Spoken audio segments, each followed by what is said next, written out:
তো এখন তোমার ফুট খেয়ে দিরাইনি ও ভাই তা তো বেও বদল একটু ঠান্ডা বেশবা ঠান্ডা পড়ছে। হ্যাঁ কি রে ফেসকুন দালি আমার দিকে দৌড় দিলেনি। এই দেখো সকালবেলার দৃশ্য ক্ষেতের মাঝে। কি দৃশ্য বাবা, কি সুন্দর। ওই পাশে দাঁড়িয়ে আছেন শাহিন ভাই জ্বলন্ত আগুনের পাশে।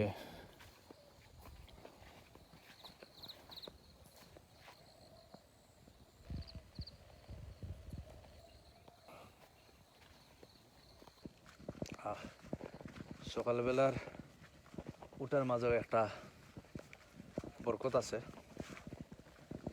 এই যে সূর্য ওঠার দৃশ্যটা উপভোগ করা যায় এবং দিনটা খুব বরকতময় হয় আর অনেক কাজ করা যায় একলগে। লাগে শুধু সময় আর সময়, সব কিছু করা সম্ভব হয় একই দিনের মাঝে ঘুম থেকে একবার উঠলে।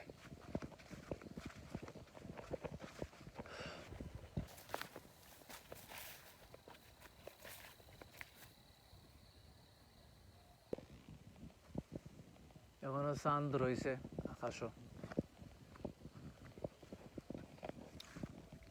ওদিকে ফেসকুন্দা হল বন, ফেসকুন্দা বড় ডর করে। একবার আমি হলাম ভোরবেলা উঠে যাই আর এক জায়গাত, আর ফেসকুন্দা একটাই গাছ থেকে আমার অ্যাটাক করছে। বারবার ফিরি ফিরি আই আমার মাথার মাঝে কোনটা মারতে চায়।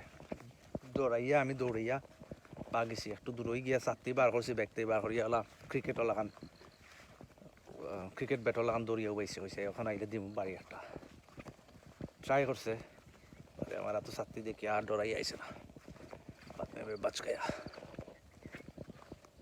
तो फेसकुंदा मुझे उड़ा के ले जाता। মালার গানটা তো গাইলাই, মালায় বড় জ্বালা রে মালা রাখবো না, মালা রাখবো না। এই গানের পিছে রহস্যটা কিতা? প্রায়ই দেখা যায় গানটা তুমি গাইয়ে গাইয়ে ফেলে। এটা নিশ্চয়ই একটা রহস্য আছে, না তাহলে কি আর কেউ গায় না? তোরা আমরা খোঁসাই রহস্যময়ী গানের সম্পর্কে। দুঃখের বেদনা যার আছে সে বুঝবে, তুমি কি আর বুঝবে?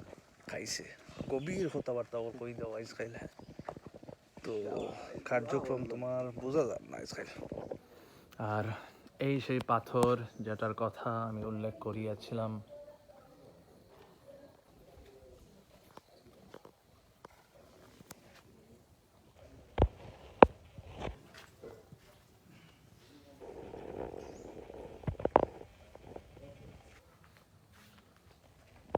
আর এই সেই পীরের মাজার যেটার কথা আমি উল্লেখ করছিলাম। খুব সুন্দর করে রং করাইছেন এগুলাতে, এই বছরের উরুসর লাগে।